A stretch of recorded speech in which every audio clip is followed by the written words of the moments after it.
Hey Collective, it's Al, and welcome back to the channel. Today, what I was going to talk to you about was actually a gentleman that I had run into on my normal everyday walk. Y'all know I like to commune with the divine, and so I was out today, and a gentleman struck up a conversation with me. He was an older African American man, and he would share with me like a lot of joy and light out of his essence. And I started speaking to him, of course, because I talk to everybody.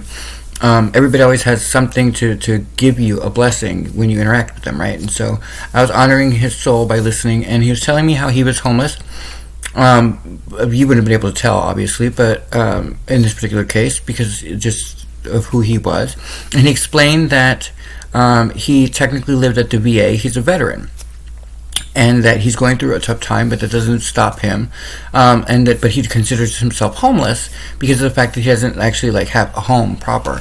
And so I just, I thought it was a very, when you meet somebody's essence and you understand their aura and you get what it is to see a reflection of God looking back at you and talk to that individual.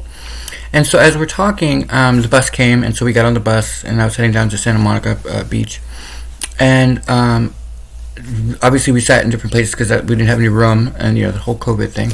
And so because of that, we ended up as he was about to leave, I said goodbye to him, and he was telling me how one of the things that he asked me if I was going to the beach, and I said yes. And he said, I love to go to the beach. It's a great place to just go and stare off at the ocean and not think of anything and let go of all of your woes.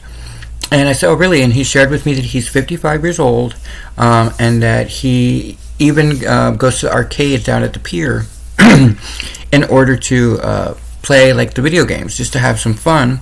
And that in life you gotta do stuff like that to convert negative into positive. And he was basically equating the whole making lemonade out of lemons. And he ended it with and sometimes just to get rid of stress, I cry. I have no problem saying it. I don't have a small ego. I cry, and it releases a lot of tension. And I just thought that was a very wonderfully rewarding exchange I had with a person on the bus. And I just wanted to share that story with you because one of the things that I was talking about in the last video, and I was telling you guys how I wanted to do a lot of work with different people who have been through hell and have decided to create light. There came a beaming example of what I was referring to. And so that was a perfect validation, I should say, that I was on the right path for what my life purpose is, which is to create beauty by exposing our divine leader, God, Allah, whoever you believe in, to those individuals who take darkness and present light. And I thought that would be a perfect example for you all to see what I'm talking about. That's the type of soul. Now I know that he stays at the VA. I didn't get his name. It's kind of like the homeless person. If you guys remember, about a week ago, I ran into a homeless man and I gave him a soda. And in the exchange, he's the one who turned me on to the wisdom of a lion, that video from YouTube that I had never heard of. And of all the things for him to grant me with was that pearl of wisdom. And so I shared with you guys what that was about. And so then just run into this man now just keeps verifying where I'm at. So then I'm getting off the bus, just so you guys know how serendipitous my life is. I'm getting off the bus, and a feather comes, and it's I can see it coming across the street, and I'm like, okay. And, it's something that I noticed, but it's not something I'm going to chase in the middle of the street. Well, this air current picked it up, spun it around, and finally it literally came, and I held it in my hand, and I was like, oh, it's a present, thank you. And I thought it was very sweet.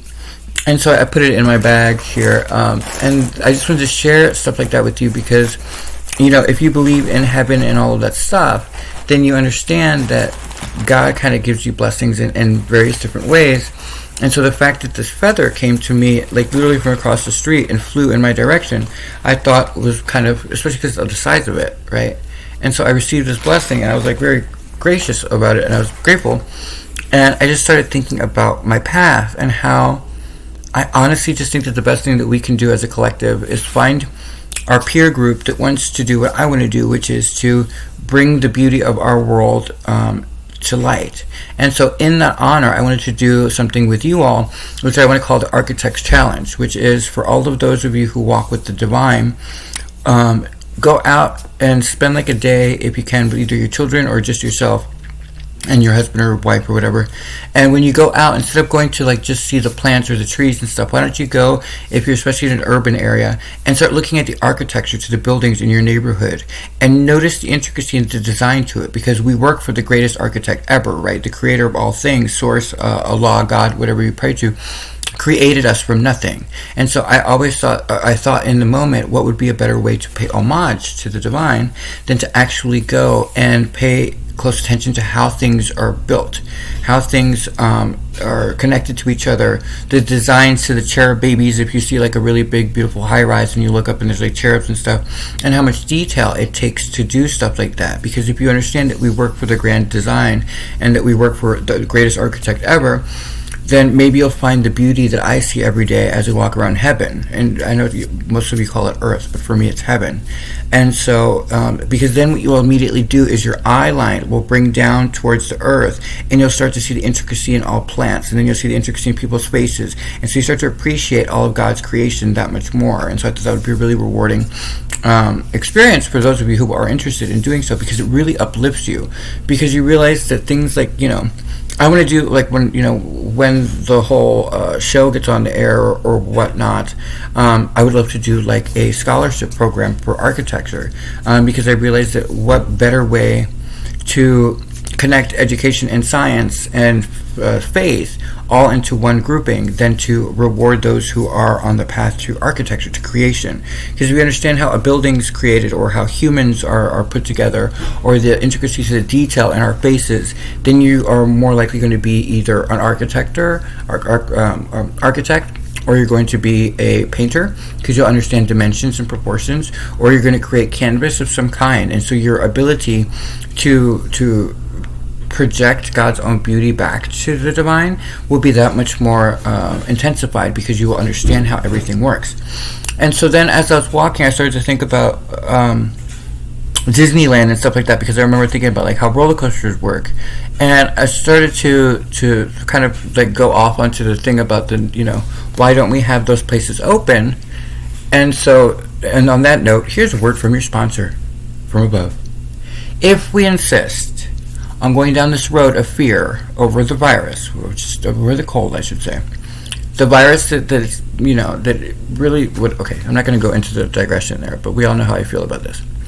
But if we're going to insist on having everything shut down, then why not have things that are about freedom reopened, like amusement parks? If you're so concerned about the virus, then wear the mask and make everybody wear gloves. There, problem solved. Why are they shut down?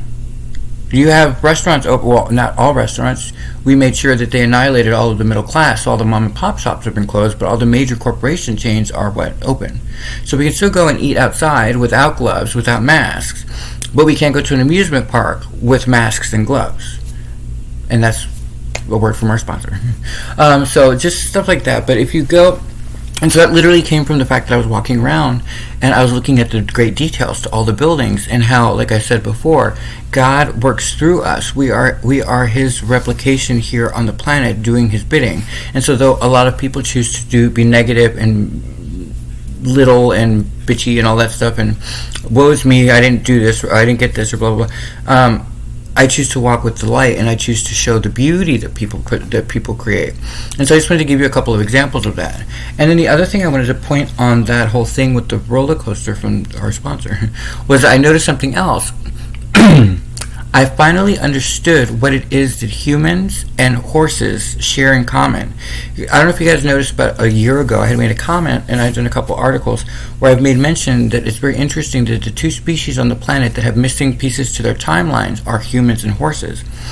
And it wasn't until I was going through this whole day that it came to me. You see, both have been enslaved since their birth, right? For a very long time, both species have been enslaved.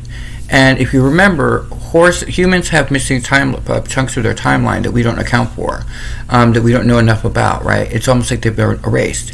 And within that same timeline, we also don't know how horses lost the 5 fingers to their hooves. And so I realized what it was each time that the divine has had to wipe the slate clean, which is where we're heading now with the Rapture now in play, if we don't snap out of it, would be the Atlanteans was one toe. Then it would be the Romans, which would be the second toe. and then it would be probably the Mayans, because only part of the Mayans made it out. And if you look at all three of those cultures, humanity was able to survive by who? By those that ascended. But anyway, that explains why we are so connected to horses. And then to make it even more obvious, those horrible lynch letters are talking about breaking horses. So you see how everything is intricate and everything interconnects to each other. And I thought I'd bring you that information because now we know, so the connection that we have is that both species are enslaved on our planet. And so that's very, very I was like, oh my gosh, shocking. But I thought I'd share that little tidbit with you. And so the program that I have in mind is going to be dealing with that. I would love to go back and interview this guy, the veteran who is, going through homeless. Didn't Michelle Obama challenge every city in America to get all the homeless population, all of the veteran homeless population off the streets? I think New Orleans was the only city that did it successfully. I could be wrong on that, but I'm pretty sure that we were the only city that actually got it done. What's going on with that? Why aren't we still working on that? Just a random question that I think we should know. And then the other thing I wanted to do was, speaking of architecture, I know that everybody right now is under the lockdown in a lot of places. I mean, we got some states that have finally lifted that stupid mask ban, and then we have other states that still have it, like California, of course, because California is the 7th largest economy in the world. It can literally walk away from the union, and all this shit was quit. But they're trying to make an example out of us, but I'm not going to get all political on that. Digression would be, if you are in lockdown, or if you're feeling like you can't create beauty, like you're not a singer and you don't know how to sing, even though the divine likes to hear anybody sing a song because it lifts their vibration, or you don't know how to paint because everybody can do paint by numbers or whatever it is that creates art, and then just print it out on your printer, and then that's a piece that you created. Just because you use something to paint by numbers doesn't mean that you didn't make it. And it's your color palette, right? And so it shows you your expression of what it looks like to create beauty. Or if you don't know how to play the violin or the piano, well, one, you can learn how to do it, or two, there are mechanisms these days on Nintendos and stuff like that. I don't know what they're called these days. The kids are all all of the equipment nowadays, I don't know how to work it, but they have I know there's Guitar Hero and all that other stuff. Why don't you do more of that? Because then you're creating sound and you're creating rhythm and all that stuff. But for those of us who aren't gifted in those things, then I had a wonderful dream that I would like to share with you, which I think is something that would be really great in a program as well, which is, I have this thing where I know how many kids I'm going to have. It was a premonition I had that was divinely handed to me, and in it I realized that I wanted to create a garden to go for each of the children. So one will be what I call cream and pinks, which is for one of the girls, and then one's going to be plum trees and magnolias for my husband, and then one's going to be a red and orange, or different themes. And I was wondering what plants would go with other plants that fit into that color palette for each garden for each of the kids and my husband. And so I'm yet to meet the man, but you know what I'm saying. So creating beauty. And so I thought, well, what better way to teach your children how to love and cherish Gaia, our planet Earth, than to have them work with you to create these gardens. And so as they become teenagers, those are their sacred spaces, their corners that you designate for them, and that's their space of Earth. And so they own that area. And so I guarantee you they're going to take better care of it. They're going to go and sit in those areas, and so their appreciation for what they see daily will not be missed. It will be something that they cherish every day. And so I thought that would be really rewarding for us as a species to start doing, because you'll notice that a lot of the kids they are very pro Gaia. They're very pro Earth. They don't sit there and try to kill the planet. They actually want to save it. There's a wonderfully gifted young woman that I saw in one of the TED Talks, a young lady, and I believe she has autism. She has something what they call learning disability. Of course, she spoke more eloquently than anybody I've seen before, but people love labels that put people down. Again, enslavement. And she spoke quite beautifully about the global concern. And so I was thinking, I wonder how many more of those brilliant minds could we create from our own children if we just took the time to do something artistic. So what would be your palette? What colors would you choose? Would you use purples and browns? Would you use greens and yellows? And so draw it out. I always say that's the greatest way to start your creation process. Because remember, God's handed you heaven on earth. That's what this is. We've passed judgment. Well, we're hoping to stay out of judgment, but it seems like we're sliding backwards because we keep handing our rights away. But a digression. But why don't we use the land that we have? Let's say that you worked your butt off, you and your husband, and you have the small property, whatever it is. How much time have you spent investing into your little patch of heaven? Do you have a garden? Do you have a magnolia tree? I remember Oprah Winfrey one time said that she had always promised herself that she would have, I think it was 50 trees on her land. And she had heard it from someone else. And so that's a challenge for those of you who have land. If you have the honor that God has bestowed you gifts, that you are somehow successful where others may not be, then you got a leg up. What are you doing to pay Gaia back? Are you helping her garden? Are you helping her with new floral bouquets and create, like, are you trying to mix different colors? And so you draw that out, what your dream is. And so then you have like a visual board, but it's an actual tangible thing. And every time that you have a little extra money, instead of going out and getting a burger that makes you fatter, why don't you get like a new little thing of flowers, and then you keep adding it according to what you have on your little drawing. It doesn't have to be perfect. It can be something you draw for yourself in a quiet moment, and then you have a visual, and so then you you create value to your own heaven. And so every time you walk outside, you're going to appreciate every little thing you have, because you have added, you have returned an investment on the property that God has handed you, right? Because in the end, even though you say you own it, God owns the world, and Gaia technically runs everything. And so wouldn't it be great for you to pay homage and pay it like a good karmic rebalance by adding value to your own place? Choose colors that you like, choose plants that you like. I have a thing for pussy willows. One, I love to say it, and two, I love the color scheme. So I want to have pussy willows, and then I want to see if there are any, plants that are dark, like a black forest, which would be really good for meditation and stuff like that. Not negative arts or anything like that. This is all witchy, but I'm talking about like palettes. And wouldn't that be pretty to have like a dark forest with magnolia trees that sprout out through the middle? Or how about a plum tree? Because like I said, for my husband, I want to do a plum tree so that like when the sun hits it, there's a beautiful red hue that comes through them, and plum in the different seasons. And what would you do? Are you an architect? Are you the divine creator? Because if you are, then you might consider what plants go with other plants. And then what does it look like in spring, and what does it look like in fall? Would you create texture to your canvas? And it's just a small example of you reaching creator status and thanking God for the gift of being a vessel to create that beauty. And then you would be more interested in watching programming that isn't negative, but that is all about what I'm talking about, which is the next Picasso. You never know what that small gesture will open up, because now God will hand you a present and go, wait, that's really beautiful. I really love that orange and pink garden that you got in the back. Here, what would you think about this painting miniature thing? And so then all of a sudden you get into painting miniatures, and the next thing you know, you're actually painting, you're the next Van Gogh, or you start with like, whatever it is. That's what I mean about what we need to be doing during the rapture.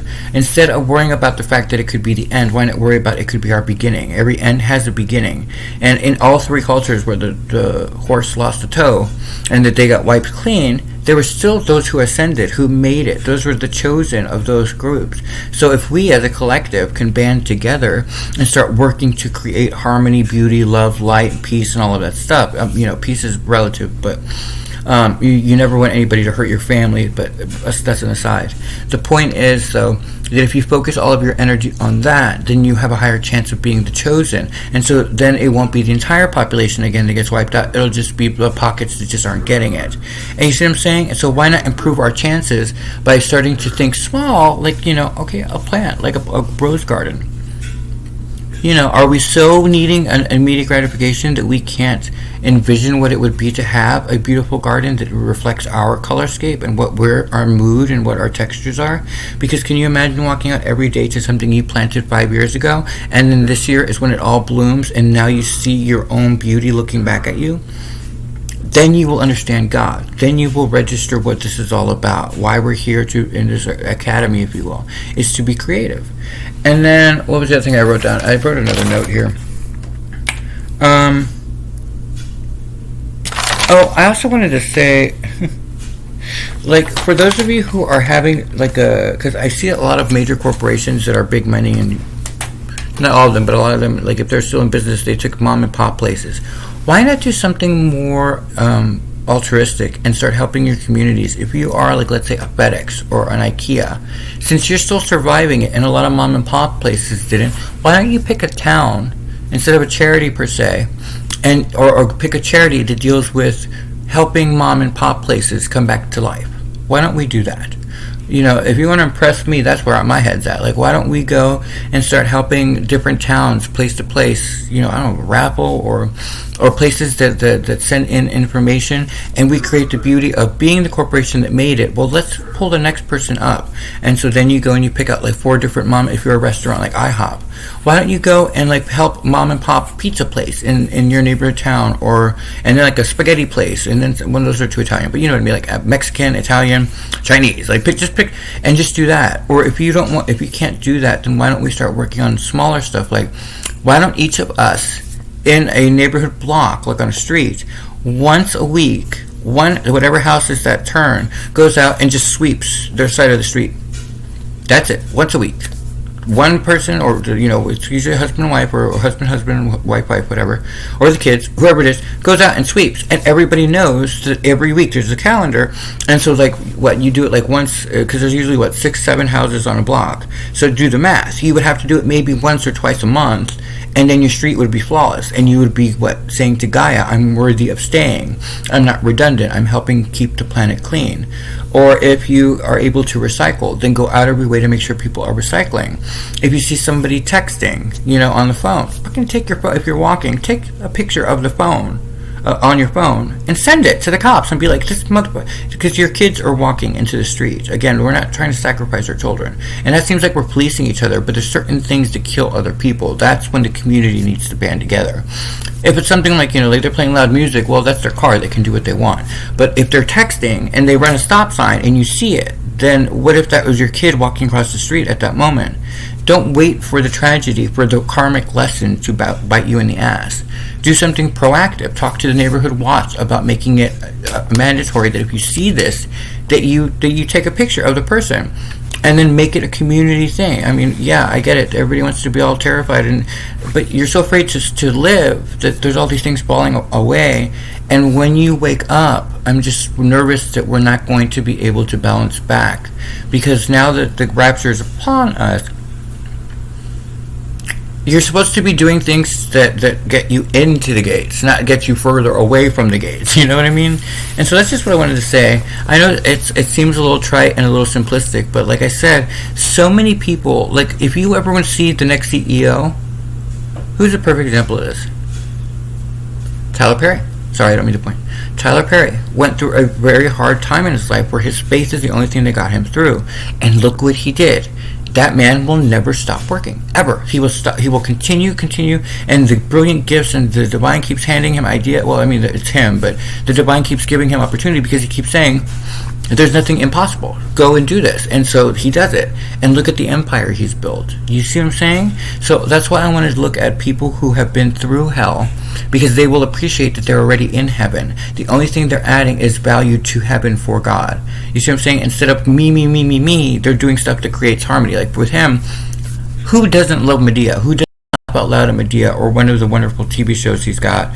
And you should hear the story of what his story was about with trying to get that on the network. And just start thinking like that. Like, that's what I'm going to focus on. People who are visionaries, pioneers, that are from the darkest place, because everything that they're going to get, that the divine is now handing us, they will appreciate for the rest of their lives. Whereas other people who are now on the way down, because they're not being appreciative and being all jaded and bitchy and all that stuff, then it's because they were handed stuff that they didn't earn. So, if they want to keep it, now there's going to be bumps in the road because they have to earn it now. You can't just go on your laurels. You have to work like we are. Like, look, I work every day on something I do. I write it, I read it, I do articles. There's no stopping me, and there's no stopping other people like us on this frequency. But let's start working together on this stuff. Wouldn't you want to see the next Picasso be a 6-year-old girl who's been through hell, that maybe doesn't speak at all, is mute? And we find out that she's the next Maya Angelou. Or you find out that there's a kid who is autistic, who's the next Emerson, Ralph Waldo Emerson. That, to me, is something that would create beauty and harmony into the world. That's it for me, guys. I just want to share these little things with you guys. If you're interested in working with me on doing any of the projects to get this out onto the world and to stage somehow, like, I think international would be even best. Like, I would love to go where women are like subjugated and really not treated equally, and raise women up and like specifically focus on that. Or go to Africa and, like I said, the guy that did charity water, big old kudos to him. Oh, special shout out. There is a company that made me laugh out loud. First of all, the progressive ads, the out of the box thinking with the whole, what is it? What did they say? I know you'd rather not be listening to this by now, but I know that you would like to hear how funny you are, and like that is advertising that's worthy of whatever price tag that came with that, because that was really funny. Also, the chick or guy, I might be a gay guy or a girl, but who did the portable blenders, awesome job. That is brilliant, brilliant, brilliant, brilliant. I wrote something down.